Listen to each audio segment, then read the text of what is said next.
अस्सलाम वालेकुम ख़वातीन व हज़रात, मैं हुसैन रानी और आज सोलो रिव्यू करूँगा लाज़वाल इश्क का। मैडम जो हैं वो आज थोड़ी-सी बिज़ी हैं और वो अपने घर पे मौजूद हैं और कोशिश तो ये थी कि वो ऑनलाइन उनके साथ हम जो है वो एक सेशन कर लें। लेकिन कुछ टेक्निकल डिफ़िकल्टीज़ की वजह से मैं आपके सामने सोलो रिव्यू कर रहा हूँ। कभी तो मुझे भी महसूस हो रही है, लेकिन कंटेंट रुकना नहीं चाहिए। तो आज सोलो रिव्यू के साथ मैं हुसैन नानी पेश करूँगा लाज़वाल इश्क एपिसोड नंबर 30 का रिव्यू। तो जनाब हमने जैसे कि देखा कि आज था सेमीफ़ाइनल और आज एक एलिमिनेशन हो चुकी है और जिसका हमें डाउट था और शक था कि हाँ भाई ये 2 कमज़ोर लोग हैं, इनमें से कोई निकलेगा। जिनमें से सबसे नंबर 1 पे थे हमारे फ़हद भाई और दूसरी थी लाइबा। तो आज फ़हद भाई जो है वो सबसे ज़्यादा वोट मिलने की सूरत पे हो चुके हैं एलिमिनेट। अब देखा जाए तो फ़ाहद भाई पूरे हफ़्ते जो है वो वेले घूमते रहे।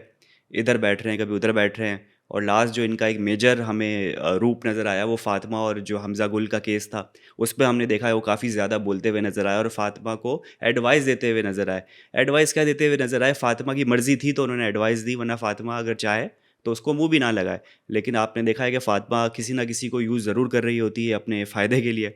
तो आज जो थे वो फ़हद के कंधों पे चढ़ के जो है वो उन्होंने पूरा सीन क्रिएट किया था पिछले दिनों। तो फ़हद जो है उनको अच्छी खासी फुटेज मिल गई फ़ातिमा की वजह से।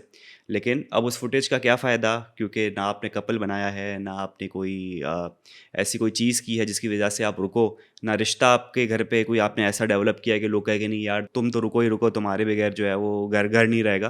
क्योंकि एक आपने अपनी गेम इस तरह से ख़राब की कि सबसे पहले तो आपने बता दिया कि भाई मेरा जो है कोई बाहर इंतज़ार कर रहा है और मैं आप सबको जो है वो इनवाइट करूँगा, हम मिलेंगे, बातें करेंगे, शादी होगी। तो वो केस तो पहले ही ख़राब हो गया और आपने बता दिया कि भाई मैं यहाँ पर बस टाइम गुज़ार रहा हूँ। अगर आपने वो नहीं कहा होता तो शायद कहीं न कहीं एक उम्मीद होती और कोई ना कोई अगर लड़की एंटर होती या पुरानी लड़कियों में से आप किसी न किसी के साथ बॉन्डिंग कर लेते।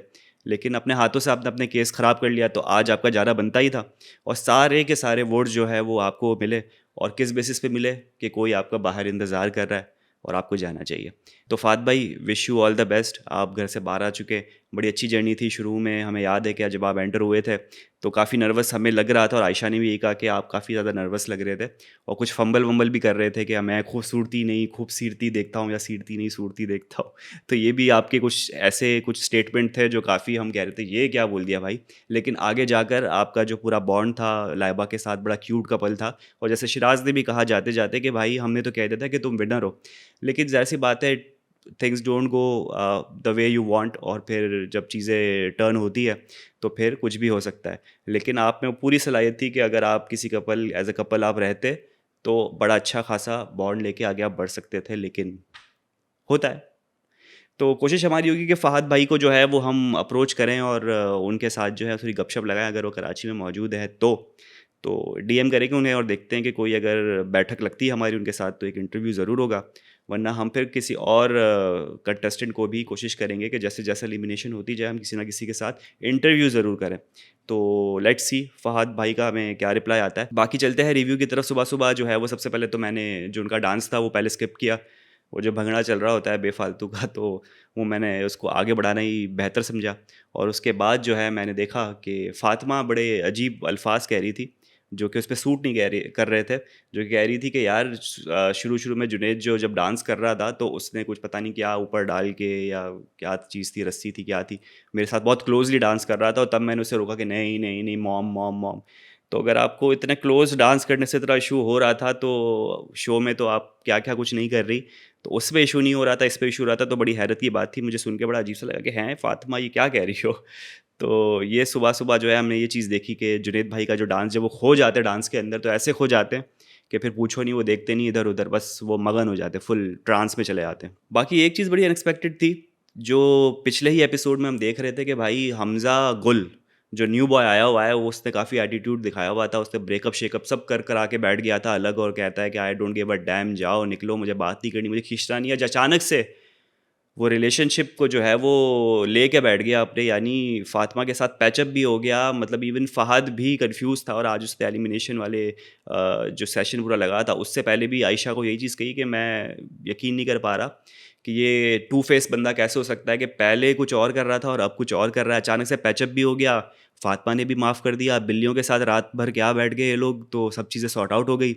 और ये भी देख के मुझे बड़ी हैरानगी हुई कि हमज़ा गुल जो है वो हर चीज़ में एग्री कर रहा था, हाँ, मेरी गलती है, मुझे ऐसा नहीं करना चाहिए था। शायद मैं रंग में ढल गया, जिस तरह से घर पे लोग जिस तरह से रिएक्ट कर रहे होते हैं, जो उनका एक तरीका होता है, कल्चर बना हुआ, मैं भी उस कल्चर का हिस्सा बन गया। तो वो सारी चीज़ें जो है वो हमज़ा ने अपने ऊपर ही ले ली। कल तक तो मैं देख रहा था कि भाई मैं जो हूँ, जो कह रहा हूँ, सही कह रहा हूँ, एक्सप्लेनेशंस थी, और आज अचानक से जैसे सब कुछ सॉर्ट आउट हो गया, तो पक्का पता चल रहा था कि भाई एलिमिनेशन राउंड आ चुका है। तो भलाई इसी में है कि सबसे पैचअप कर लो और जो है वो सब चीज़ें क्लियर कर लो। तो पूरा पता चल रहा था कि आज एलिमिनेशन से बचने के लिए इवन फ़ातिमा की तरफ से भी देखा जाए, अगर उसने अपना ईगो पे बात लेनी होती है, जब मुँह बना के बैठना होता है, जब फड्डे करने होते हैं, तो इतना ड्रैग करती है। लेकिन जैसे ही एलिमिनेशन की बात आई, आज राउंड था, तो सब चीज़ें सॉर्ट आउट हो गई और आज ऐसा हैप्पी कपल ये लोग बैठे हुए थे। मैंने बोला वाह भाई वाह! क्या बात है! इतनी जल्दी ट्रांज़िशन आ गया अपने रिश्तों में। बाकी एक तरफ हम देखते हैं कि माज़ और तूबा भी बैठे हुए होते हैं और एक बड़ा इंकशाफ़ होता है कि घर के अंदर जो फ़साद है, फ़सादी, वो कहीं न कहीं हिंट जा रही थी उरूज की तरफ, कि उरूज जो है वो मिल-मिला के सबके साथ बैठ रही है, कान भर रही है, वो फ़साद फैला रही है और डिफरेंसेस क्रिएट कर रही है। तो ऑन अगर कैमरा रिकॉर्डिंग अगर हम देखें तो एज़ सच तो मुझे तो नज़र नहीं आ रही थी कहीं न कहीं उरूज जो है वो, ख़ैर बातचीत तो हो रही होती है, बिचिंग इस तरफ उस तरफ, गॉसिप्स तो चल रही होती है। लेकिन भड़काना किसी का, कान भरना ऐसा तो मुझे नज़र नहीं आया, लेकिन शायद माँ ज़ाहिर-सी बात है, वो तो कितने घंटों, 24 घंटे, कितने दिन वहाँ गुज़ार रहे हैं, तो उनको ज़्यादा आइडिया होता है, हमें तो रिकॉर्डिंग दिखाई जाती है। लेकिन मास के दिल में कहीं न कहीं चल रहा है कि ये बंदी जो है ना, वो आग लगा रही है। अब मोस्ट प्रोबेबली शायद फ्यूचर में हम देखें कि शायद माज़ और उरूज के बीच में भी कोई गरमा-गर्मी हो और कोई लफ्ज़ों के वार हो। लेकिन अभी चीज़ ये जो है वो एक फाउंडेशन क्रिएट की जा रही है। अब ज़ाहिर-सी बात है, स्क्रिप्टेड शो है, स्क्रिप्ट मिली हुई है सबको। तो मोस्ट प्रोबेबली माज़ जो है वो एक फाउंडेशन बना रहा है कि अब उरूज से लड़ने का वक़्त आ चुका है। अब जब उरूज से वो लड़ेगा, तो ज़ाहिर-सी बात है बीच में हमज़ा हमारा मिस्टर बीन वो भी इन्वॉल्व होगा। ज़ाहिर-सी बात है उसकी पार्टनर है। तो आगे हमें इन दोनों के दरमियान भी कुछ गरमा-गर्मी देखने को मिलेगी। सेम गोज़ फॉर, आप देखें प्लॉट जो क्रिएट हुआ जा रहा था। शिराज़ जो है वो बतूल के साथ बैठे हुए थे और यही कह रहे थे कि भाई सबसे दूर हो जाओ, जो कोई तुम्हें हमारे रिश्ते के बारे में या हमारे बारे में कान भरने की कोशिश करे, उससे तुमने दूर हो जाना है, शट अप कॉल दे देनी है। बहुत ज़्यादा कंट्रोलिंग नेचर का लग रहा था शिराज़, वैसे तो बात सही कर रहा था, उसने अपनी सेफ्टी देखनी है कि वो आगे तक जो है वो गेम खेले। क्योंकि जहाँ उनका ब्रेकअप हुआ या पार्टनरशिप ख़त्म हुई बतूल के साथ, क्योंकि बतूल है थोड़ी-सी इमोशनल, वो बातों में आ सकती है, तो और शिराज़ जो है वो बहुत चीता है, तेज़ है दिमाग का, तो उसको पता है कि अगर यहाँ पर उसका बॉन्ड ब्रेक हुआ, तो फिर उसकी सेफ्टी खतरे में पड़ सकती है। तो वो वही बतूल को मेक श्योर कर रहा है कि वो स्ट्रॉन्ग रहे, लेकिन उस स्ट्रॉन्ग दिखाने के चक्कर में, कंट्रोल करने के चक्कर में काफ़ी कंट्रोलिंग नज़र आ रहा है और लग रहा है कि भाई जो मैं बोलूँ वैसा ही होगा, बहुत रिस्ट्रिक्ट कर रहा है, तो इस टाइप का वो नज़र आ रहा है, लेकिन कहीं न कहीं वो सेफ्टी देख रहा है अपनी। लेकिन वो भी इसी तरफ इशारा कर रहा था कि कोई ना कोई घर पे मौजूद है, जो फ़साद फैला रहा है, जो आपका कान भर रहा है, और कहीं न कहीं ये जो इशारा था फिर उरूज की तरफ जाता हुआ नज़र आ रहा है। तो आगे हम फ्यूचर में मोस्ट प्रोबेबली देखेंगे कि माज़ का भी लड़ाई जो है वो उरूज के साथ शायद होगी और शिराज़ भी कूदेगा उसमें। तो ये 2 कपल्स के दरमियान आगे जाती हुई चीज़ नज़र आ रही है। 30 एपिसोड हुए हैं और अभी कितने 60, 70, 80, 90, 60 एपिसोड्स और होने हैं, और मेरे ख़्याल से सिर्फ 10 दिन ही रहे हैं ये लोग मेरे ख़्याल से टर्की के अंदर। क्योंकि आज किसी की बात हो रही थी और मैं ये सुन रहा था कि हमें यहाँ पर 10 दिन रहना है या 12 दिन रहना है, और उस 10 दिन के अंदर से लोग कितना कंटेंट निकाल निकाल के 90 डेज़ पे ड्रैग कर रहे हैं, आप देखें। और बहुत सारे फ्लॉज भी नज़र आ रहे होते हैं। जैसे आज एलिमिनेशन पे मास कह रहा था और हमज़ा कह रहे थे, हमज़ा गुल, के मैं तो मास के घर पे मेरा आना जाना लगा रहता है, हम फैमिली फ्रेंड्स एक दूसरे को जानते हैं। जबकि जब मैंने ये देखा था कि हमज़ा गुल की एंट्री हुई थी, तो मास तो इस तरह से मिल रहा था जैसे फर्स्ट टाइम मिल रहा हो, नाम पूछ रहा है, आप कहाँ से हैं, क्या है। तो बहुत सारी चीज़ें फेक इस पे हो रही है, मेड अप हो रही है। फ़ातिमा जैसे अपने आप को कह रही होती है कि मैं एक मेडिकल स्टूडेंट हूँ। कहाँ से भाई मेडिकल स्टूडेंट हो? तो बहुत सारी चीज़ें कुछ सच्ची हैं भी जो हम वेरीफ़ाई कर पाएँ, बहुत सारी चीज़ें जो है वो हवा में छोड़ी जा रही है। तो वो हम ऑडियंस को आइडिया हो जाता है, क्योंकि आप उस पे चेक रख नहीं रहे हो। शुरू में कुछ और कह रहे होते हो, एंड में कुछ और कह रहे होते हो। तो कहीं न कहीं मुझे भी लगता है कि जुनैद और आयशा की दोस्ती भी बाहर से है, लोग जानते हैं, जिस तरह से 1 या 2 दिन हुए हैं और इस तरह से बैठ गए हैं साथ में कि जैसे बचपन के कोई मोहब्बत हो इनकी। तो ये चीज़ थोड़ी-सी वीक है यहाँ पर, तो यहाँ पर एब्ज़ॉर्ब करने में हम आवाम को ज़रा-सा इश्यू आ रहा है। बाकी एक कपल हमारा जो है वो आशिर और जन्नत का है। आज फिर उन्होंने एक दूसरे को कपल करार कह दिया एलिमिनेशन से बचने के लिए। जन्नत ने फिर भी कहीं न कहीं एक हिंट दे दी कि भाई मुझे समझ में नहीं आ रहा आशिर। जब एक्सप्लेनेशन की भी बात आई, जब हमने दोनों का स्टांस सुना, एक तरफ जो है वो जुनैद और आयशा पहले जन्नत को समझा रहे थे फिर शिराज बतूल भी समझा रहे थे। तो बहुत सारे ग्रुप्स हैं, कपल्स हैं जो कि समझाने की कोशिश कर रहे हैं, आशिर और जन्नत को साथ करने की कोशिश कर रहे हैं।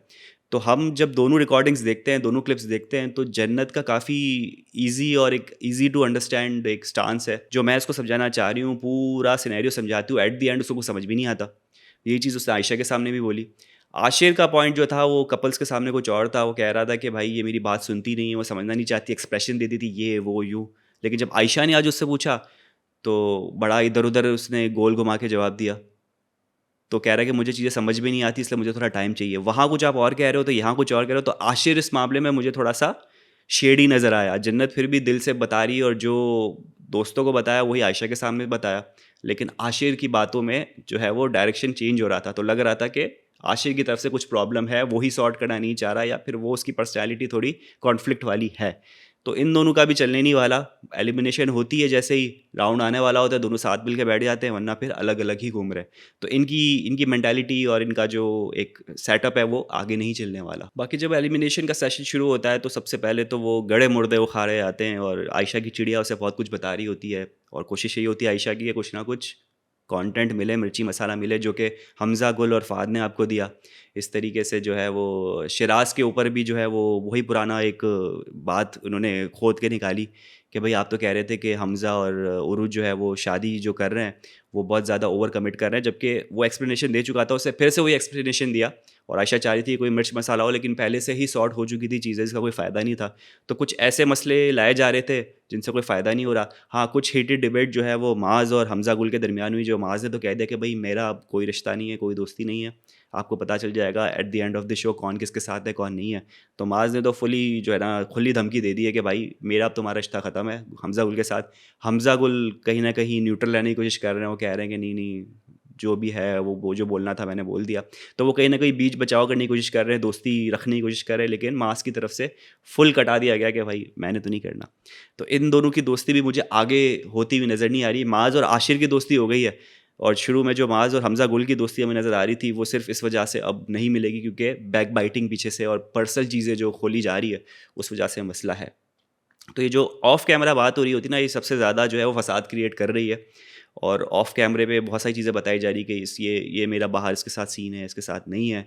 जबकि आप जो हो यहाँ पर सब स्क्रिप्टेड ही कर रहे हो, कोई किसी की सच्ची मोहब्बत नहीं है। उरूज और हमज़ा, मिस्टर बीन जो है वो तो इस तरह से दिख रहे होते हैं जैसे मियाँ बीवी हैं, लेकिन वही सब गेम खेल रहे हैं, किसी का सच्चा प्यार नज़र नहीं आ रहा।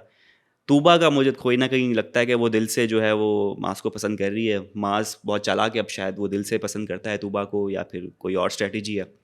तो ये सारे मामला चल रहे हैं और एक नए लड़के की भी एंट्री हो चुकी है। उस नए लड़के की एंट्री से थोड़ा बहुत लग रहा है कि लड़के जो है वो थोड़े से है इंटिमिडेटेड, क्योंकि उसने आते के साथ जो है वो कहा कि यार मास को जैसे बताया कि मास की तूबा जो है वो मुझे पसंद आ रही है, और जुनैद ने जब ये बताया तो मास हो गया एकदम फ्यूरियस। अब थोड़ा जो है वो मसाला और हमें देखने को मिलेगा और थोड़े से जो है फड्डे शड्डे होंगे। सब स्क्रिप्टेड है, लेकिन हम इसको उस तरह से देख लेंगे कि भाई हाँ एक्चुअल में हो रहा है, रियलिटी में हो रहा है।